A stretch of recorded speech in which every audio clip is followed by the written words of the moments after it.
scientific approach to finally achieving lasting weight loss, and why eat less and move more has failed you. And this is one of the most common topics that I discuss in my practice. Frankly, it's been something that I've talked about for a very long time, although I didn't have the framework in the past that I have now that ties it all together, that helps explain this complexity around achieving lasting weight loss and improving your health and improving your longevity, and why it all kind of boils down to one foundational issue. And today I want to share that with you all and help you understand if you're struggling with your weight, if you're struggling with your health, if you're concerned about your longevity, this is the framework that is going to clarify a lot of things for you.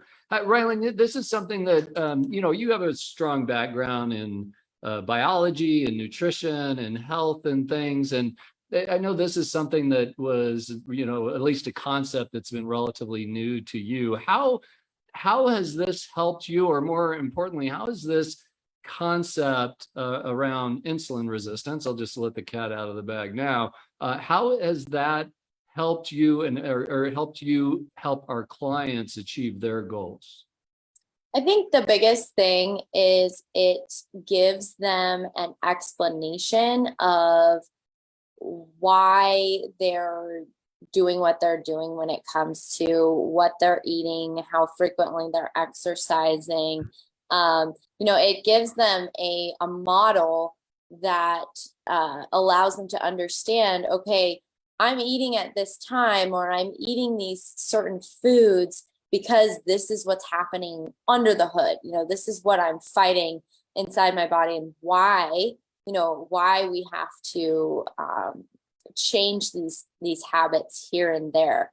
It is a complex topic, and explaining it has definitely been a challenge, but breaking it down piece by piece, which is what we're going to try to do for you guys today, has been very impactful in our clients to give them essentially a directive. I think has been the most powerful thing. And it has for me as a coach as well. Being able to understand where the root of the problem is, where the heart of the problem is, really helps me to guide them in their next steps and what they need to be focusing on in their day-to-day actions in order to lower the numbers that they want to lower. So blood pressure, cholesterol, blood sugar, especially, so that they can feel better and have more energy can be very rewarding. Yeah, I think that concept of getting clear is so important and yet undervalued. I had a conversation, I've had dozens, hundreds of these conversations with physicians over the years, but just on Tuesday, I was talking to another physician and kind of explaining, what we do and how we help people, achieve their health, their weight, their longevity goals. And he gave me a feedback that I've heard from a lot of other physicians as well is, well, most people don't really care about getting healthier. And it struck home because there was a time when I believed the same thing, because as physicians, you get that feedback from your patients. You keep telling them, oh, you need to eat better and lose weight and quit smoking, start exercising, and they just don't do it. And so the interpretation is, well, they just don't care that much. But what I've learned after that is that it wasn't that they don't care oftentimes. Of course, some people don't care, and that's their choice. But most of the time, it was that we just weren't giving people a clear path on how to do it. We were telling them what to do, but without giving that clear path, they didn't know where to go or how to get started with that. So what we as physicians were interpreting as resistance, I think more accurately was lack of clarity, because when people can get that clear path, when they can see, oh, that's how it works, then all of a sudden it starts coming together for them. So I think that's a critically important part. And, I want to start this with a bit of a disclaimer, I guess, and that is weight loss is a very touchy subject, and understandably so. It's one, there's a lot of weight loss scams out there. So I used to, and I still have a little bit of that, where I don't want to talk about weight loss too much because I don't want to be lumped in with the, lose 30 pounds in 30 days programs, or the, fat burning injections, or those kind of things.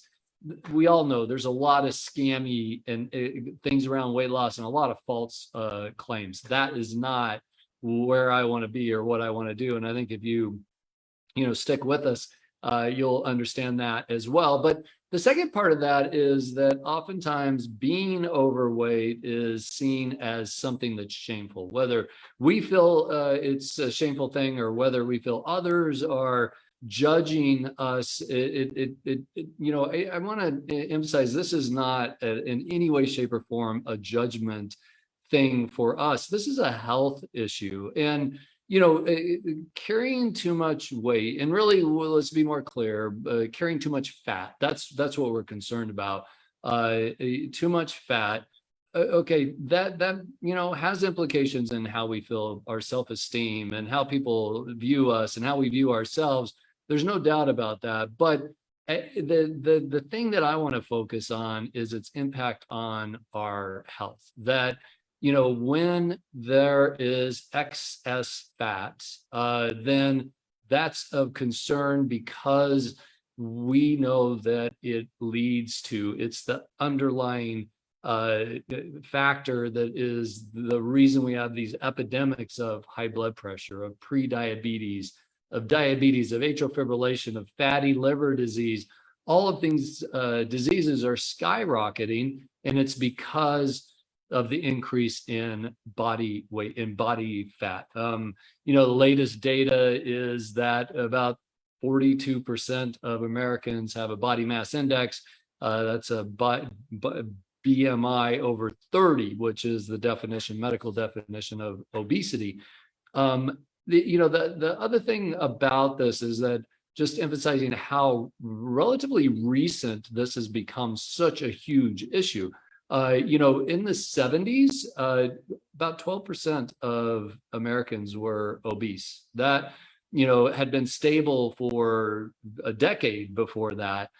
Something changed in the 70s and the 80s, and there has just been this skyrocketing of unhealthy weight, of too much fat accumulation. And as I said, it went from 12% in the 70s to 42% today. So, if you're out there now saying, you know what, I need to lose some fat, like I'm concerned about my health, I'm concerned how that's going to impact my longevity, then your question is, okay, great, I understand all that.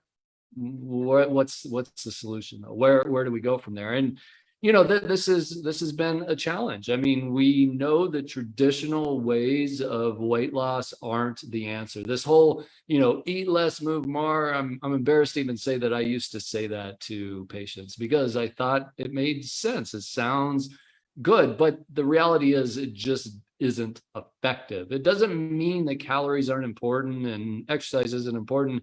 Those are really important, but that focusing on calories and exercise isn't the long-term answer. Calorie restriction, the way that people traditionally do calorie restriction with, super restrictive diets, extreme exercise programs for the exercise part, all of that can work in the short term, but the reality is it just doesn't work in the long run. And it kind of makes sense when you think about it. Like, one, it's a temporary intervention because nobody can keep that up for very long.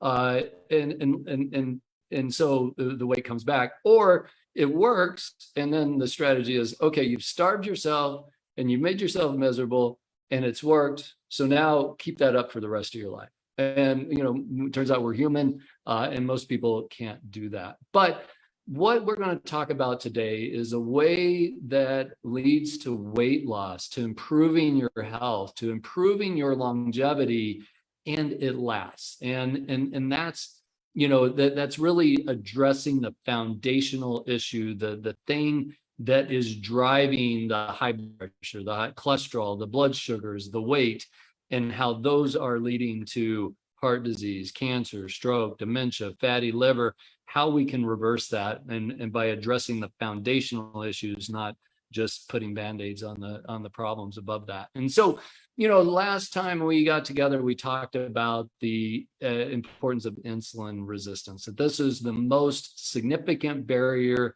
to lasting weight loss. Today, we are going to talk about how to treat insulin resistance. How do we become more insulin sensitive? Because if your goals are to lose weight, or your goals are to lower your blood pressure, your cholesterol, your blood sugar, if your goals are to lead the best life, to lead a long, vital life, your biggest opportunity to do that is to become insulin sensitive if you're not. And if you have problems with those things, almost certainly you are not insulin sensitive. So, just a brief review. What's insulin? Insulin is a hormone that helps regulate our energy. It leads to the energy getting into the cells where we want it to get into, like, our heart and our muscles and our liver, but it also leads to energy being stored in our fat cells. And so, a simplification of insulin is to think of it as a fat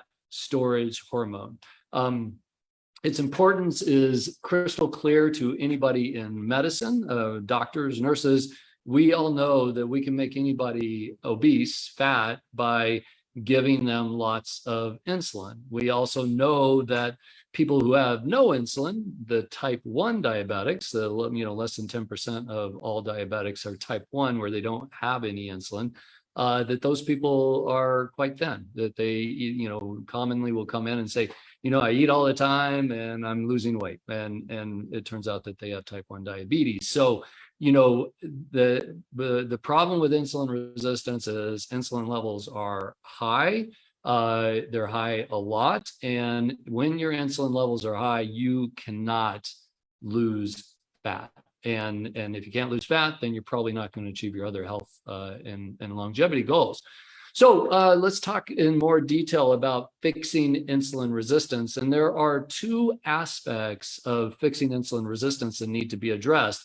And you can't just pick one of these. Like, these work together. They're synergistic. If doing one helps the other, and doing the other helps the first. And so those two essential goals, if you're looking to improve your insulin resistance, to become more insulin sensitive, and to lose fat, are number one, lower insulin levels. And number two is to increase your body's sensitivity to insulin. So let me explain those in a little bit more detail. So number one, how do you lower your insulin levels? Well, you have to lower your insulin levels if you have insulin resistance, because high insulin levels lead to insulin resistance. So it's a negative feedback loop where they just build on each other. And so the first part of that is that we need to get insulin levels low. We need to lower those insulin levels. And when I think about lowering insulin levels, I think about three different ways of doing that, three different aspects of lowering insulin levels. Number one is lowering the total amount of insulin. So how much insulin are you seeing, is your body seeing over the day? Well, one way or factor of lowering your total amount of insulin is predominantly by lowering your calorie intake. So if you're eating to excess, more calories in eating and drinking, then you are burning, then your insulin levels are going to be high. And so figuring out a way to where you're eating the right amount for you is an important aspect of this. But, there's also other factors involved in how much insulin you produce, and that's the macronutrients, the carbs and fat. That's individual. Each person is different. Some people do better on low carb, some people do better on low fat, but that's where a health coach can really guide you in figuring out what's going to be the best for your metabolism and preferences. Number two in lowering insulin levels is to lower the surges in insulin. So there's foods and particularly drinks that skyrocket the insulin. When we take those in, it's such a huge carbohydrate load that the insulin levels have to skyrocket to metabolize, to get that blood sugar down into better ranges. And it's the highly processed carbohydrates, the high sugar added foods, the refined grains like white flour, enriched flour, these kind of things. These are the foods that trigger those insulin surges that lead to higher insulin resistance. And then the third aspect of lowering insulin is increasing the time when your insulin levels are quite low. So, this is kind of an evolutionary thing. Even maybe 40, 50 years ago, people ate dinner and they stopped eating, and they didn't eat again until breakfast. And so they would go 12 hours or more with not eating. However, over time and societal changes and other factors, we are eating all the time. We have, we're eating dinner, and then we're having snacks afterwards, and we're eating snacks between meals, and we get up our first thing in the morning and we start eating and drinking. And so that constant insulin secretion is a problem. And part of fixing insulin or lowering the insulin is lowering the amount of time, extending the amount of time that you are not taking in calories, and therefore your insulin levels are lower. That's also an aspect of lowering the insulin levels. And now I want to move on to the second part of fixing insulin resistance. And this is the one that's under-recognized, but it's just critically important. Like if you're just focusing on lowering insulin levels, you're really missing a great opportunity to go faster, to achieve your goals more effectively in a much quicker fashion than if you're just focusing on insulin levels. And that is to increase your body's sensitivity to insulin. So, I make this analogy that if if your goal is, let's say, fat loss, you're like, okay, I want to lower my fat. I know my insulin levels are high. I'm going to lower my insulin levels, but you're not also working on fixing your body's insulin sensitivity, increasing your body's insulin sensitivity. It's like trying to climb a mountain with a 100-pound backpack on. Yeah, yes, you can do it, but it is slower, it's more inefficient, and chances are you might quit before you get to the top. Whereas fixing that insulin sensitivity, that's like taking that backpack off. Like, it just lightens the load. You can go faster, and you're going to be more likely to get to the top of the mountain when you combine both of those things. So how do you increase your sensitivity to insulin? Well, there are 7 areas to consider if you want to increase your insulin sensitivity. And the first one I'm going to start with is, one of the most powerful factors is physical activity. Certainly being active, minimizing your sitting time is important in getting more insulin sensitive, but it's deeper than that. You also want to increase your muscle metabolic efficiency. There are exercise regimens that have been shown to be more effective in increasing our muscles' ability to take in blood sugar and lower insulin sensitivity. And then the last part that's often under-recognized is the importance of muscle mass. You maintaining muscle mass, critically important if you want to live a long, healthy life. Like, what's the opposite of, being strong and flexible and functional? It's getting old, right? It's being frail and weak and not being able to do things. Best anti-aging thing you can do is add strength training to your regimen, but it's also really effective at increasing your insulin sensitivity. Nutrition, we talked about. Number 2, nutrition, we talked about the importance there of minimizing calories, eating the right amount for you, avoiding those high insulin surge foods, the highly processed carbohydrates, potentially adding time between meals and time restricted eating, or even intermittent fasting. These can be incredibly powerful tools to fixing insulin resistance. Number 3, sleep. Chronic sleep deprivation impairs our appetite regulation signals. So I don't know about you, I've certainly recognized that. Now I know why it happens. If I don't sleep well one night, the next day, I'm just much more prone to overeating, to eating the wrong foods. I feel hungry the whole time. And now I know why. It's that sleep deprivation leads to imbalances in our appetites, regulation, hormones, ghrelin, leptin, and leads to us eating when we don't really want to eat. But it also increases our inability to handle stress as well. Much more likely to emotionally eat when you are sleep deprived. And on top of that, it increases insulin resistance. Putting that all together, of course, that's just an equation that's going to drive fat accumulation. Number 4, stress. Stress and sleep are really foundational in improving insulin sensitivity. Yes, everybody needs to be active. Yes, everybody needs to have an effective nutrition strategy and system that's built just for them. But if you're not sleeping, or you have chronic stress and you're not dealing with this, it's almost impossible to do the other things. In fact, I'll just say it's impossible. I've not met anybody who has serious issues with sleep that's chronically sleep deprived or chronically under stress that is able to achieve their health goals without first addressing those things. And so, chronic stress, we know it increases cortisol and other hormones like epinephrine, norepinephrine. All of these impair the effect of insulin and lead to fat storage. Number 5, toxins. Tobacco and excess alcohol have all been shown to increase insulin resistance. But, we talk about other toxins in life, social media, watching the news for some people. Lots of other factors are toxins out there that are contributing to insulin resistance, likely because they're leading to increased stress levels. Number 6 is the importance of connection.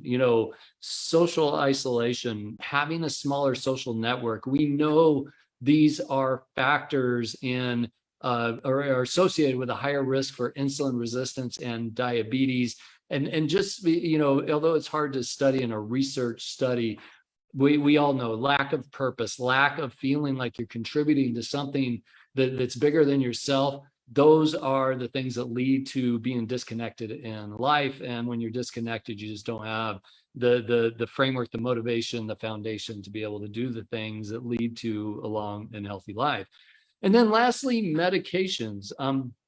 My overall strategy in medications are to minimize them as much as possible. I don't want anybody to be on medicines that they don't need to be, that don't have clear benefits for them. But if they do need medications, I don't want them to be on them forever if they have a choice. And what I see as a role for medications that can help insulin resistance, like metformin, like the SGLT2 inhibitors, such as Jardiance is an example of that, or the GLP-1 agonists that are used in diabetes. Now we have Wegovy for weight loss.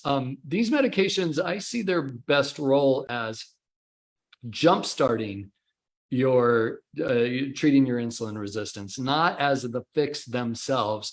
My goal on prescribing any of these medications is that I want to stop them eventually. Like, I don't want people on these long term if we can avoid that. So, the point of this is that if you've struggled to lose weight, it really is essential to determine if you have insulin resistance as a possible cause. And I will say that if you are struggling to lose weight, chances are really, really high, 90+% likely that you do have insulin resistance. And I also point out a special circumstance that comes up pretty commonly.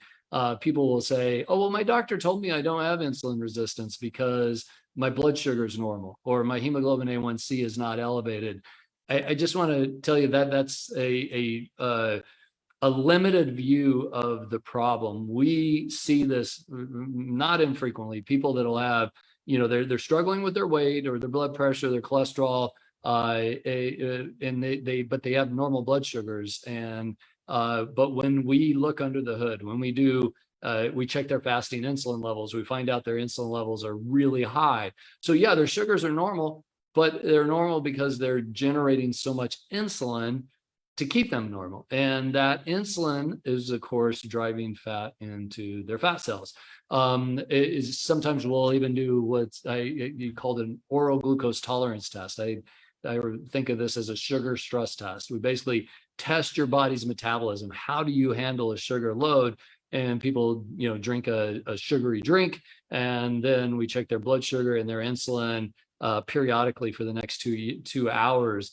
And what we find a lot of times in people that are struggling with losing weight is, yeah, their fasting sugars may be okay, but when they're put to the stress test, when they are eating, then they're having to generate so much insulin to keep those sugars in line. So, if you're struggling with those things and you're wondering if insulin resistance or is an issue, or you already know, hey, I have insulin resistance, my hemoglobin A1C is elevated, my fasting blood sugars are elevated. If those sound like you, I really would emphasize considering putting together your plan on how you address that around getting more insulin sensitive. Because if you can get insulin sensitive, then you're giving yourself the best chance of having great blood pressure, cholesterol, blood sugar numbers, getting your healthy weight, avoiding high blood pressure, avoiding heart disease, diabetes, cancer, dementia, and getting the best chance to live your longest life. One study of people that did the things that led to increasing insulin sensitivity had 12 to 14 additional years of life compared to those who did not. So really, really important. If these are important goals to you, addressing your insulin resistance or getting insulin sensitive, that's a framework that's likely going to be really effective for you to achieve your health, your weight, your longevity goals. And if you're interested in how we could help you do that, I'd invite you to schedule an appointment with us at HealthspanMD.com. So Rylan, I did a lot of talking there and went through a lot of information. What questions have we gotten from the audience, or anything that you want to talk about or bring up? Yeah, so no questions, it looks like, from the audience. So I'll ask one in the meantime and just bring up something that I was thinking about. Any physical signs that you're insulin resistant? Like, for example, what I was thinking of are things that you could pick up on day to day to understand like how your blood sugar's working. Yeah, so probably the most obvious is you're just carrying too much fat. I'd say one area that is maybe flies under the radar is, where do you store your fat? So there are populations of people that are more prone to this, but they'll have like less muscle mass. Their body mass index isn't elevated. They have a normal weight, but they're carrying more weight in the middle, and that's what I hear a lot from our patients is that they'll say, you know what, I know my weight's okay, but I just feel like I'm too heavy. I'm feeling I'm carrying too much weight in the middle. And that's likely an indication of, or could be an indication of visceral fat. And so, for some of these people that are interested in getting more information, we often will do a DEXA scan for them. A DEXA scan is a low-level radiation scan. It does a more accurate body composition assessment than, say, a body scale, a weight scale. And what we'll find is that there are people, give them that information that they were, needed, that objective information that said, look, your visceral fat is too high, and this is an indication. But the other signs of that you are insulin resistant. I mean, if you've gone to the blood, checked your blood pressure and it's too high, insulin resistance is really likely for you. Certainly if your blood sugars are elevated, if you get that on routine laboratory testing, or you have high triglycerides on the on the cholesterol panel, or a low HDL, all big signs of having insulin resistance. One of the research studies about 2 months ago talked about went through a large population of the United States, and how many of them had optimal metabolism, meaning they were insulin sensitive, that their blood pressure was normal, their weight was normal, their triglycerides were normal, HDL was normal, their blood sugar was normal. And it was 6.8% of adults had all of those as normal. So if the question is, do I have insulin resistance? 90% likely at baseline you do. If you are carrying too much weight, you have high blood pressure, high blood sugars, it's closer to 100%. Wow. Yeah. I was also kind of wondering along those lines too, because I talk about this a lot with my clients and regulating blood sugar with what you're eating. For people that are feeling that drop, like that dramatic drop in blood sugar in the middle of the afternoon, and getting really tired, or like when you become ravenous, like all you can think about is eating and you can't focus on anything else. I was wondering if that, like, energy levels and focus plays a role in how your blood sugar is being regulated, or if you are insulin resistant. Yeah, I think that's a really great sign. It's funny, I just had this experience like yesterday. So there's a dish, I won't name the restaurant, it's a national chain, but a high quality, natural food. And I got a dish from them that was some kind of noodles, but it was codified as a healthy thing, like I don't know, sweet potato noodles or something like that. I don't remember what it was, but right. I ate it. It tasted amazing. It was really good. And then like 4 hours later, I was hungrier than I've ever been. Like I felt like I hadn't eaten in weeks, and I just couldn't figure out, like, why am I so hungry? Why do I just I'm craving food all of a sudden? Well, I looked up the nutritional information on the website for this, and there's 125 grams of carbs in this meal. And here I was, as we talk about this all the time, you really have to pay constant attention. Like even me, who this is foundational to our program. This is something I've thought about for a decade.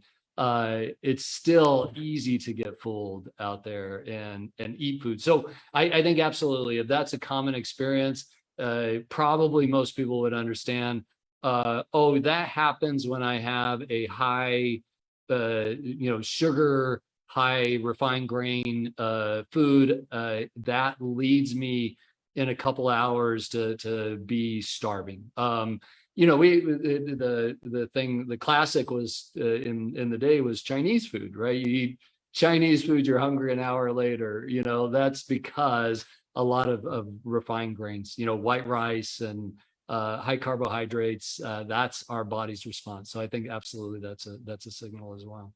Yeah, I've been explaining it in a way, your body senses the deficits in blood sugar. It doesn't know like what baseline is. You have your baseline blood sugar, but when you eat something so high in carbohydrates, it spikes. Your body doesn't notice, your body notices the changes. So it doesn't say, hey, it says, hey, I'm high, but then it goes back to baseline. It doesn't say, oh, it's all good, we're at baseline. It's saying, what happened? Why did that go down so dramatically? And so that's how I explain it. You're sensing that deficit that you once had, and it happens very quickly as opposed to when you eat protein and fat. And I think that's something important to understand when you're considering the kinds of foods that you're eating. Yeah, the beauty of our metabolism and how we regulate our blood sugars is stunning to me. Like I just marvel at the complexity and the mechanisms and the safety. Like, if you don't have glucose in your bloodstream, you are going to die, right? Like your brain is going to die. And so it has to keep blood sugar in the bloodstream. But it also, if it gets too high, of course, you have diabetes and you're at risk for artery disease and kidney failure and blindness and amputations and all these things. And like a normal blood sugar is 100 milligrams per deciliter, and crazy high is 200 milligrams per deciliter. That's about a teaspoon of sugar in your blood. Like, think about, your 5 liters of blood that's circulating there. It's about 100 milligrams is about a teaspoon, and the 200 milligrams is about 2 teaspoons. Like, the regulation is so crazy tight and great at what it does. But when we are constantly bombarding that system with highly processed carbs, sugar, refined grains, when we're eating way too many calories, we're not exercising, we're not sleeping, we're chronically stressed, we're toxins, we're not connected. All of those things are just like, it's a negative feedback loop that just keeps building on itself. And the reason why we end up looking in the mirror someday and saying, oh my gosh, how'd this happen? Right. And then it's hard to stop because, you're craving the wrong things at this point. And you're, like you said, it's a negative feedback loop. You're needing to eat, your body's looking for these high sugar foods. And you're in the habit of it, and you're needing to add a lot of sugar to your bloodstream to get the energy, the right amount of energy. But another thing to think about too, and eating the right amount can always be a daunting thing, I believe. But if you can refine the quality first and get rid of the sugar and add in so vitamin and minerals, micronutrient dense foods like fruits and vegetables, and replace those processed foods with that, the amount you're eating usually regulates itself pretty well, because you're actually being satiated with the necessary nutrients that your body is saying, hey, I'm hungry for. So another thing to think about when approaching this, deal with the quality first, and then deal with the amounts. That sounds suspicious like our nutrition system. Just a little tidbit of advice for everyone. For you. Very powerful, and you're right. Like I think back to, I don't know, it was 13 years ago now when I got interested in this, and I spent an embarrassingly large amount of money on a website developer creating a whole calories in, calories out thing, because I was in that mindset. Like that was the dogma at the time, right? Like calories in, calories out. If you count calories in and you count calories out, then it's all gonna, figure out and get balanced. Yeah, and fat is bad because it's right. High calorie. No. Yeah, like I bought into that, and those are beliefs that are really hard for people to give up. Like I don't know, that's one of the things we talk about when people are new patients is, forget a lot of the things or if you can, I guess we don't tell them, but if you can forget a lot of the dogma that you've been taught over time about your nutrition, you're going to go faster. And it's not that it's all wrong. We're completely flexible. Like some people, do really well on a low fat diet. Some people do well on a low carb diet. Some people do great on a mixed diet.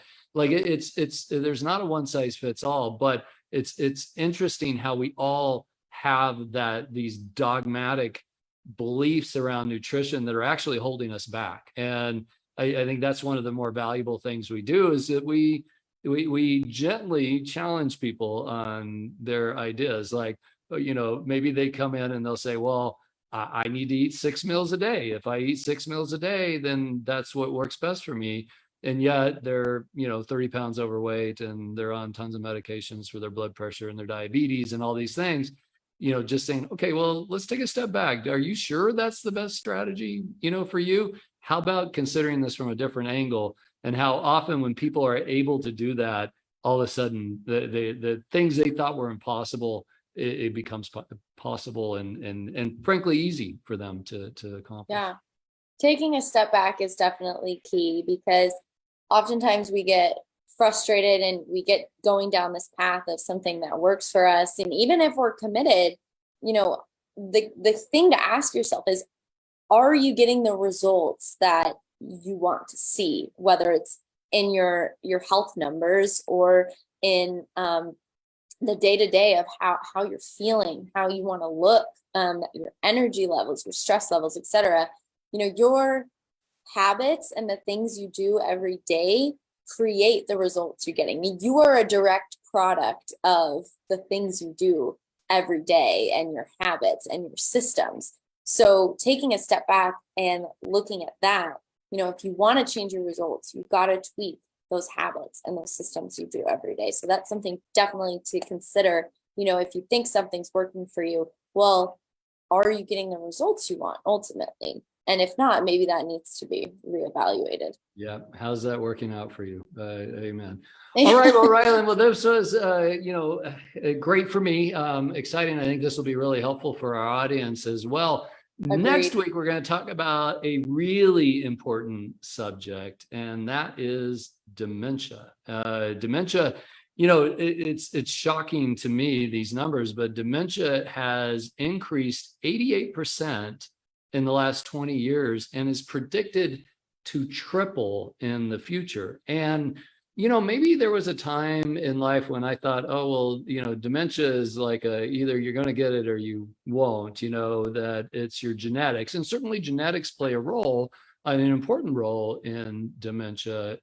But I, have subsequently learned that up to 40% of dementia is within our control. And so what we're going to talk about next time is, what do you need to do? What do you have control over to prevent your risk of dementia? Because anybody who has had a loved one who's developed dementia, they know absolutely that's not where you want to be heading. And as we are living longer, as we continue to have opportunities to live to a longer age, that becomes more and more relevant. So next week, what everybody needs to know who wants to prevent dementia, and you're probably not going to be surprised that one of those essential things is to minimizing the risk of dementia is avoiding insulin resistance. So it'll tie in nicely to what we talked about today. So thank you all for joining us this week. We're excited to have you on. Leave us comments. We'll be glad to get back to you. Reach out to us if we can help you achieve your goals. And we look forward to seeing you in 2 weeks. Have a great day, Rylan. Bye. Bye, everybody. This information is for educational purposes only and is not medical advice. Don't make any decisions about your medical treatment without first talking to your doctor. Thanks for watching. And if you want to learn more about living a long, healthy life you love, click the link below to learn more about how we help people increase their health span. And if you like this video, hit the like button below, share it with your friends, and be sure to hit the bell and subscribe.